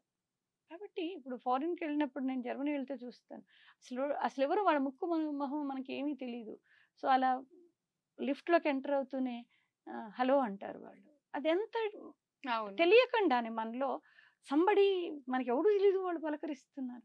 అక్కడ వాళ్ళకి అది అలవాటు అయిపోయింది. ఎందుకు అలాంటి వాళ్ళు రిలేషన్షిప్స్ని వాళ్ళు మెయింటైన్ చేసుకుంటూ పోతారు లైఫ్లో, చిన్నపిల్లల దగ్గర నుంచి పెద్దవాళ్ళ దాకా కూడా. సో అలాగా మానవ సంబంధాలన్నవి క్షీణిస్తున్నాయి. అది one of the biggest reason. ఇది రీసెర్చ్ ఫైండింగ్ దట్ మానవ సంబంధాలు బెటర్ అయితే, మనిషి ఒక సామెత ఉంది చూడు, మనిషికి ఉంటే బలం, పశువుకి తింటే బలం అంటారు. ఉండడము అంటే డబ్బులు ఉండడమో ఇవి కాదు, మనుషులు ఉన్నారు. వాళ్ళు నిజంగా నీ దగ్గరికి వచ్చి హెల్ప్ చేశారా లేదా అన్నది కూడా ఇష్యూ కాదు తల్లి. మనకు వీళ్ళు ఉన్నారు అన్న భరోసా, జస్ట్ ఆ భరోసా 50% మనని తగ్గిస్తుంది, మన టెన్షన్ తగ్గిస్తుంది.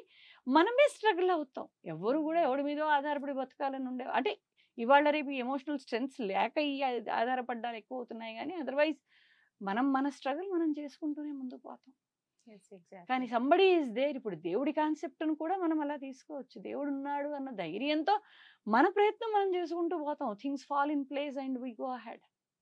ఎగ్జాక్ట్లీ. కాబట్టి అందరూ కూడా, ఈవెన్ ఇంక్లూడింగ్ మీడియా, మూవీస్ను కూడా మనుషుల్ని ఎందుకు తీస్తున్నారు. ఇప్పుడు అనిమల్ సినిమా తీశారు, ఎందుకు తీశారు ఆ సినిమా? ఎవ్వడూ అర్థం చేసుకోవడానికి ప్రయత్నం చేయట్లేదు. తీశాడు, హిట్ అయింది, అవే హిట్ అవుతున్నాయి కదా. అర్జున్ రెడ్డి సినిమా హిట్ అయింది, అనిమల్ సినిమా హిట్ అయింది. ఎక్కడో ఏ మూలలో ఒక ఇన్ఫర్మేషన్, దాన్ని వాళ్ళు సమర్థించుకుంటున్నారు. బికాజ్ పేరెంటింగ్ సరిగ్గా లేకపోతే ఇలా అవుతారు. దానికోసం అంత వైలెన్స్ చూపిస్తే ఎంత పొల్యూట్ అయిపోతున్నాయి మైండ్. వైలెన్స్ ఎంత నార్మాలిటీలోకి వస్తుంది. ఇవాళ రేపు చదువుకుని, ఇవాళ 2024లో భార్యను కొట్టే భర్తలు, భర్తను కొట్టే భార్యలు ఎంత పెరిగిపోతున్నారు. పిల్లల్ని ఇప్పటికి కూడా టీచర్ దగ్గరికి వెళ్ళి 4 వేయండి సార్, నా మాట వినట్లేదు మా ఓడు, లేకపోతే మా అమ్మాయి అనే తల్లిదండ్రులు ఎంతమంది తయారవుతున్నారు. అది నార్మల్సే అయిపోతుంది. సో కాబట్టి ఇవన్నీ కూడా ఎక్కడో ఈ మనుషుల్లో ఎమోషనల్ వీక్నెస్కి అండ్ దానివల్ల వస్తున్న సూయిసైడల్ టెండెన్సీస్కి కారణాలు అవుతున్నాయి. కాబట్టి ఇవన్నిటినీ కూడా మేనేజ్ చేసుకోవాల్సిన అవసరం ఉంది. అన్నిటికన్నా కూడా నువ్వు అన్నట్టుగా ఇండివిజువల్గా ఎవరికి వారు వాళ్ళను వాళ్ళు మేనేజ్ చేసుకోవాల్సిన అవసరం ఉంది. ఒక సొసైటీని మనం ఒక్క వ్యక్తులుగా మార్చలేం, అందరూ కలిసికట్టుగా చేయాల్సిన పని. అట్లాగే ఇప్పుడు మీడియా, సినిమాలు అలాంటివి కూడా ఎయిదర్ గవర్నమెంట్ అన్నా దాని మీద ఒక కంట్రోల్ తీసుకురావడం అట్లాంటిది ఏదైనా చేయాలి. అది మనం ఒక ఇండివిజువల్గా మనం ఏం చేయలేము, కానీ ఇండివిజువల్గా మనకు మనం స్ట్రెంగ్త్ ఎలా పెంచుకోవాలి అంటే ఇప్పుడు ప్రతి ఒక్క మనిషికి ఇందాక మీరు చెప్పినట్టుగా అసలు సమస్య లేని మనిషి అంటూ ఉన్నాడు. హౌ టు హ్యాండిల్ దట్ అనేది మన ఇంపార్టెంట్ అండి. అది ఎట్లా పెంచుకోవాలి, సమస్యని హ్యాండిల్ చేయగలిగే కెపాసిటీని ఒక ఇండివిజువల్గా ఎలా పెంచుకోవాలి? ఈవెన్ మీరు ఇందాక చెప్పినట్టు పేరెంట్స్లోనే ఆ లైఫ్ స్కిల్స్ లేనప్పుడు పిల్లలకి ఏం చెప్తారు అంటే, ఈ జనరేషన్ ఆఫ్ పేరెంట్స్ ఆల్రెడీ వాళ్ళు డిప్రెషన్ మోడ్లో ఉన్నారు. సో వాళ్ళు ఎలా దాంట్లోంచి బయటపడాలి? ఇప్పుడు నేను అన్నట్టుగా ఇది ఒక మల్టీ లెవెల్ సొల్యూషన్. అది నిజానికి పిల్లలకి చిన్నప్పుడు చైల్డ్హుడ్ ఎలా గడిచింది, చైల్డ్హుడ్ ఎక్స్పీరియన్సెస్ ఎలా ఉంటున్నాయి అన్న దాని మీద వాళ్ళ పర్సనాలిటీ సీడ్స్ పడతాయి. Family environment, family dynamics, harmony in the relationships అన్నది చాలా ముఖ్యం అవుతుంది. బట్ కొంతమందికి అదృష్టం దొరక్కపోవచ్చు రకరకాల కారణాల వల్ల.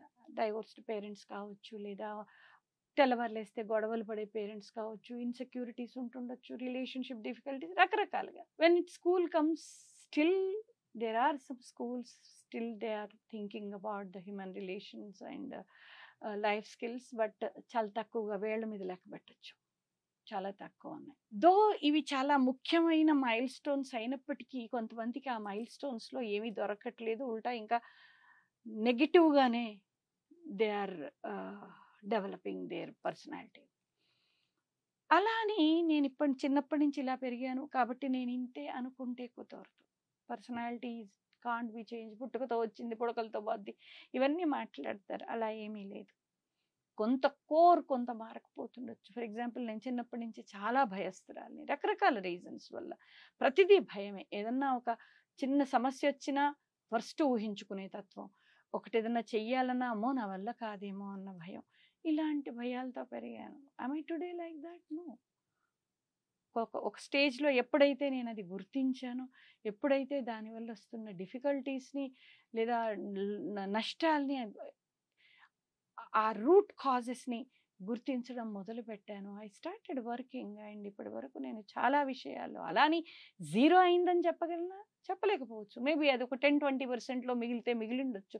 బట్ 80% నా లైఫ్ అన్నది చాలా సాఫీగా, చాలా బెటర్ వే లోపల నేను లీడ్ చేయగలుగుతున్నాను. కాబట్టి చాలామంది అనుకునే తప్పు ఏంటంటే, చిన్నప్పటి నుంచి ఏం చేయాలి, నేను ఇలా పెరిగాను కాబట్టి నేను ఇలా ఉన్నాను అన్నది కాదు.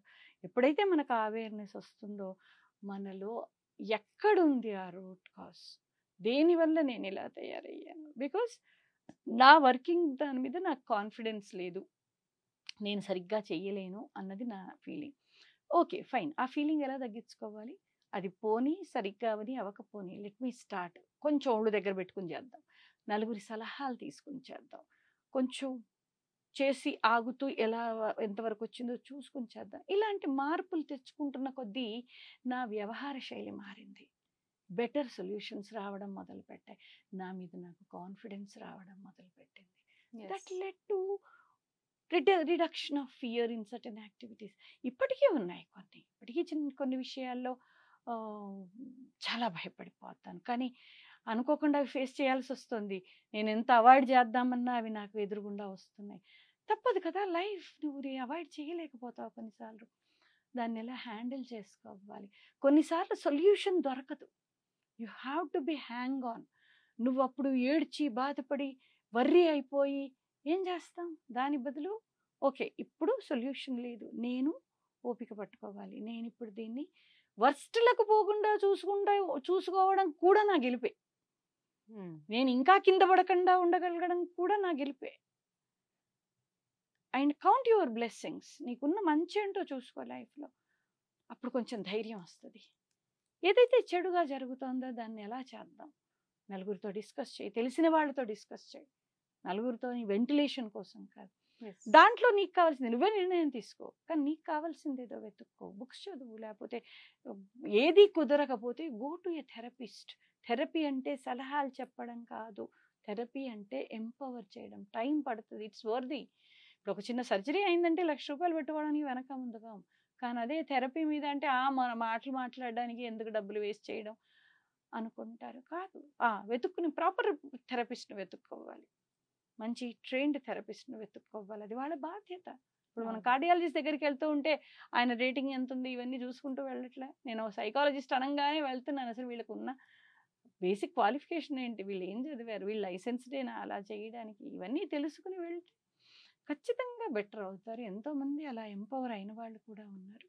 కాబట్టి ఏ సమస్య వచ్చినా దానికి ఏదో సొల్యూషన్ ఉంటుంది. మనకు నచ్చదు, చాలా విషయాలు మనకు నచ్చవు, ఎందుకు మనకి ఇలా అయితేనే బాగుంటుంది అంటుంది. కొన్నిసార్లు మనం అనుకున్నట్టు జరగకపోవచ్చు, కొంచెం డీవియేషన్ ఉంటుండొచ్చు, మొత్తం డీవియేషన్ ఉంటుండొచ్చు. ఓకే ఫైన్, ఇప్పుడు ఇలాగే ఉంది, దీన్ని ముందు ముందు ఇంకేమైనా బెటర్ చేయగలమో చూద్దాం, బట్ ఇప్పుడు ఇదే తప్పదు, ఇంకొకటి లేదు. కరోనా వచ్చినప్పుడు అందరం అలాగే యాక్సెప్ట్ చేసాంగా. 4 రోజులు ఇంట్లో ఉండండి, 2 నెలలు ఉండాలి అంటే చచ్చుకుంటే ఇంట్లో ఉన్నాం, బాధపడుతున్నాం. ఇది నిజం చెప్పాలంటే అలా ఇంట్లో ఉండడం వల్ల ఎన్నో మాలాంటి వాళ్ళకి ఎన్నో పాజిటివ్ వేసి ఎత్తుక్కున్నాం. జూమ్ అని ఎప్పుడన్నా విన్నావా కరోనా కన్నా ముందు? నిజంగా ఇప్పుడు జూమ్ కామన్ అయిపోయింది. గూగుల్ మీట్ అన్న వర్డ్ నేనైతే వినలేదు. నాకు అంతో ఇంతో కొంచెం ల్యాప్టాప్ వాడడం వచ్చు, నాకు ఇవన్నీ పేర్లు నేను వినలే. జూమ్, ఇది కరోనా వచ్చింది ఇవాళ నిజానికి ఆఫ్లైన్లో ఎంత బాగా మేము థెరపీ అసెస్మెంట్ చేయగలుగుతున్నామో ఆన్లైన్లో సేమ్ లెవెల్లో చేయగలుగుతున్నాం. ఎలా వచ్చింది? క్రైసిస్ వచ్చింది. అయ్యో క్రైసిస్లో ఎలా బెటర్ చేయాలనుకున్నాం, కొంచెం బుర్ర పెట్టాం, పనిచేసింది ఆ బుర్రని. ఏదో కొత్త, ఎప్పుడైనా అంతే కదా, మనకి ఎప్పుడు నెసెసిటీ రావాలి, నెసెసిటీ వస్తేనే ఏదైనా కొత్త కొత్త విధానాలు ఇన్వెంట్ చేస్తాం. కాబట్టి ప్రాబ్లం వచ్చినప్పుడు అయ్యా ఇది అయిపోయిందని కింద పడ్డం కాదు కదా, బంతిలాగా ఎగరడం నేర్చుకోవాలి. What best I can do, ఇప్పుడున్న పరిస్థితుల్లో ఏం చేయగలను, ఎంతవరకు ముందరపోగలుగుతాను, ఎక్కడ ఆగాలి, నేను ఎక్కడ యాక్సెప్ట్ చేయాలి. కొన్నిసార్లు యాక్సెప్ట్ చేయాలి, తప్పదు. ఇప్పుడు లారీలోంచి కింద పడి ఒక అబ్బాయి 2 కాళ్ళు పోయినాయి వాడికి, ఒక లేబర్ ఇంట్లో పుట్టినవాడు యాక్సెప్ట్ చేశాడు. కాళ్ళు 2 లేవు కాబట్టి వాడికి పని చెప్పేవాడేవాడు లేడు ఇంట్లో, అలా మూలన కూర్చున్నాడు. ఆ టైం యూటిలైజ్ చేసుకున్నాడు, ఐఐటి కాన్పూర్లో సీట్ తెచ్చుకున్నాడు. అది సీట్ ఇది నేను ఒక 10-12 సంవత్సరాల కింది విషయం నేను చెప్పేది. 2 కళ్ళు పోయి అని ఏడ్చుకుంటూ కూర్చోవచ్చు. నిజానికి చదువుకున్న వాళ్ళు కాదు, పేరెంట్స్, లేబర్. గవర్నమెంట్ ఆసుపత్రిలో వాడికి ట్రీట్మెంట్ తీసుకెళ్తే డాక్టర్ సండే అయ్యి డాక్టర్స్ లేకపోవడం వల్ల తెల్లవారు ఎప్పుడో ట్రీట్మెంట్ ఇవ్వడం వల్ల 2 కాళ్ళకి ఇదైపోయి కాళ్ళు కట్ చేయాల్సి వచ్చింది వాడికి. ఇంత నడుము నుంచి ఈ తల దాకానే బాడీ ఉంది. అంతకుముందు గవర్నమెంట్ స్కూల్లో చదువుతున్నాడు ఆ పిల్లడు, ఖాళీగా కూర్చున్నాడు. ఆ టైం ఎలా యూజ్ చేయాలో తెలియలేదు వాడికి. సరే ఎందుకు ఊరికే కూర్చుని అన్నాడు, కొంచెం బాగా చదివాడు. 10th క్లాస్లో 96% తెచ్చుకున్నాడు. శ్రీ చైతన్య వాడు, ఒరే బాబు రారా నీకు ఫ్రీ సీట్ ఇస్తాను, మా కాలేజీ నుంచే చదవమన్నారు. వాడి ఎవరు క్లాసులోకి ఎత్తుకుపోవాలి, ఎవరు తీసుకురావాలి, అందుకోసం వాడి అక్కకు ఫ్రీ సీట్ ఇచ్చారు. వాడి కోసం పాపం ఒక క్లాస్ కిందికి వెళ్ళి ఆ పిల్ల స్కూల్కి రోజు ఎత్తుకుని పోయేది. స్కూల్ అయిపోయింది, ఇంటర్మీడియట్లో కాలేజ్ వచ్చింది. కాలేజీకి అబ్బాయి పేరు నగేషో ఏదో ఉండింది, బాగా గుర్తు నాకు. సో ఇంటర్మీడియట్లో కూడా వాడిని ఎత్తుకుపోవడానికి కోసం అని చెప్పేసి వాళ్ళ అక్కకు సీట్ ఇచ్చారు వాళ్ళు. ఆ అక్క ఏదో పెద్దగా చదవలేదు, దానికి ఏదో చేతనైనంత చదువుకుంది. వీడు కాన్పూర్ ఐఐటిలో హ్యాండిక్యాప్డ్ కోటా మీద వాడికి సీట్ వచ్చింది. నెగటివ్ లో పాజిటివ్ వెతుక్కోవడం అన్నమాట. దాంట్లో నువ్వు ఎంతమంది, నేను చెప్పుకుంటూ పోతే 100 స్టోరీస్ చెప్పచ్చు. మనం వింటూ ఉంటాము, ఆటో డ్రైవర్ కూతురు సిఏలో ఫస్ట్ వచ్చింది, లేకపోతే 21 ఏళ్లకే బాంబేలో ఒక అబ్బాయి ఐఏఎస్ అయ్యాడు. వీళ్ళంతా ఏమన్నా, వీళ్ళకి అన్ని ఫెసిలిటీస్ ఉండమ్మా, వాళ్ళ ఎనర్జీస్ మొత్తం, వాళ్ళ కోపం, కసి, సొసైటీ మీద ఉన్న ఇది అన్ని మూట కట్టి చదువు మీద పెట్టారు. ఈ బెంగపడాల కోసం వీటి కోసం పెట్టుకోవాలా. బెంగపడాల కోసం పెట్టుకుంటే వాడు ఎప్పుడూ సూసైడ్ చేసుకోవాలి. ఇంతే వాడి కాళ్ళు ఉంది, నిజమే కదా, ఎందుకు బతకాలి నేను అని అనుకుంటే అందరికీ భారం అనుకుంటారు వేరే వేరే వాళ్ళు. ఎప్పుడు కూడా అందుకే ఇంగ్లీష్లో ఒక సామెత ఉంది చూడు, learn to change your adversities into advantages చెప్తున్నాడు. మా కాలేజ్ వాళ్ళందరూ అలుమిని మీటింగ్ అయింది. సో మొత్తం మాకన్నా ఒక 8 ఏళ్ళ సీనియర్స్ మేము అందరం కలుసుకున్నప్పుడు స్టేజ్ మీదే చెప్పాను. నేను చిన్నప్పుడు నన్ను అందరూ కూడా చాటర్ బాక్స్ రాధిక అనేవాళ్ళు. నేను చాలా మాట్లాడతాను, బాగా మాట్లాడతాను కంటిన్యూస్గా, వాట్ ఎవర్ ద రీజన్. ఇప్పుడు అదే చాటరింగ్ అనేది ఇవాళ నాకు అన్నం పెడుతుంది. నన్ను people pay to chatter, ma'am please please charter I will give you money అంటారు. This is the change. నేను అలా ప్లాన్ చేసుకుని చేశానా అంటే అది వేరే విషయం. కానీ any disadvantage can be changed into advantages with our effort, with our thinking. అన్నిటికన్నా ఇంపార్టెంట్ హెల్ప్లెస్ ఫీల్ కాకపోవడం. ఎక్కడో మార్గం ఉంటుంది, ఏదో ఉంటుంది. Let me try. నేను అనుకున్నంత జరగకపోవచ్చు, జరిగిన దాన్ని తృప్తి పడదాం. ఇక్కడికి ఎండ్ అవ్వాల్సిన పని లేదు కదా, ఇంకా ముందుకెళ్ళచ్చు. ఎగ్జాక్ట్లీ. కాబట్టి ఆ లైఫ్ స్కిల్స్, స్ట్రెస్ మేనేజ్మెంట్ ఇలాంటివన్నీ కూడా ఎవరికి వారు తెచ్చుకోవచ్చు. కొంచెం కష్టం అనిపిస్తే ఖచ్చితంగా ప్రొఫెషనల్ హెల్ప్ తీసుకోవడానికి వెనక ముందు కాకూడదు. ఇల్లు కట్టుకోవడం కష్టం అనిపిస్తే ఆర్కిటెక్ట్ దగ్గరికి వెళ్ళట్లేదు మనం. మరి మానసికంగా డిఫికల్టీస్ వచ్చినప్పుడు సైకాలజిస్ట్ దగ్గరికి వెళ్ళడానికి ప్రాబ్లం ఏంటి? పిచ్చోళ్ళు అనుకుంటారేమో అని ఫీల్ అవ్వడం ఎందుకు? కరెక్ట్. కాబట్టి ఇప్పటికే చాలా వరకు మారింది, యాటిట్యూడ్స్ మారిపోయినాయి జనాలకి. ఇంకా మారాలి, ఇంకా పూర్తిగా పోలేదు అది. సో మీలాంటి వాళ్ళు నిజానికి ఆ రంగంలో కృషి చేస్తే ఆ ట్యాబు, ఆ స్టిగ్మా పోతే. అందుకే ఇప్పుడు ఈ హెల్ప్ లైన్స్ అన్నీ కూడా కాన్ఫిడెన్షియాలిటీ బేసిస్ మీద పనిచేస్తాయి. ఎవ్వరూ కూడా పేరు అడగరు, వాళ్ళ ఫోన్ కూడా రాదు. ఏమంటారు, ల్యాండ్ లైన్ డిస్ప్లే కాకని ల్యాండ్ లైన్స్లో మాట్లాడతాం. కాబట్టి అలా ట్రై చేస్తున్నాము, ఎవరికి చేతనైన వాళ్ళం మా లెవెల్స్లో ట్రై చేస్తున్నాం. కానీ ఇవన్నీ వాలంటరీ వర్క్స్, మానిటరీ ట్రాన్సాక్షన్స్ ఇందులో ఉండవు. కాబట్టి చేయాలనుకున్నంత లెవెల్లో చేయలేకపోతాం ఎవరికి వాళ్ళు. ఎందుకో అంతమంది వాలంటీర్స్ దొరకడం ఇవన్నీ రకరకాలు ఉంటాయి. గవర్నమెంట్ సైడ్ నుంచి కొన్ని హెల్ప్ లైన్స్ అలాంటివి వచ్చాయి. బట్ ఎన్ని ఉన్నా కూడా మనం వాడుకోకపోతే దేని లాభం ఉండదు. కాబట్టి we have to work upon our selfs. ఇది మన life. We are the architects of our life. We have to work on our well being.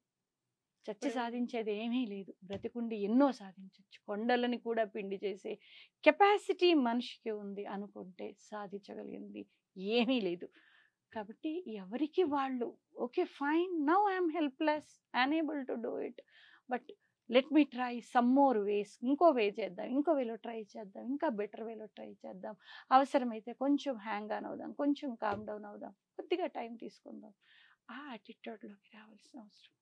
Okay, అసలు చాలా ఎంత వర్త్ఫుల్ ఇంటర్వ్యూ అంటే ఇది one of the best interview అనుకుంటున్నాను నేనైతే. అంటే ఎవరైనా హెల్ప్లెస్ కండిషన్లో ఉన్న వాళ్ళు ఎవరున్నా మేబీ ఈ టైంలో ఈ మూమెంట్లో కూడా ఎక్కడో ఎవరో ఒకరు ఒక క్రై ఫర్ హెల్ప్ ఉండొచ్చు. వాళ్ళకి తప్పనిసరిగా ఇప్పుడు మీరు చెప్పిన మాటలు ఒక ధైర్యాన్ని, ఒక ఆశని నింపుతాయి అనేది నేను ఖచ్చితంగా చెప్పగలుగుతాను. ఇంటర్వ్యూ అంతా కూడా డిస్ప్లే అవుతున్న ఫోన్ నెంబర్స్లో మీకు ఏ ప్రాబ్లం ఉన్నా కూడా మీరు సంప్రదించవచ్చు. మీకు మానసికంగా కావాల్సిన హెల్ప్ తప్పనిసరిగా ఆ హెల్ప్ లైన్స్లో అందుతుంది. సో ఎనీవే, నమస్తే.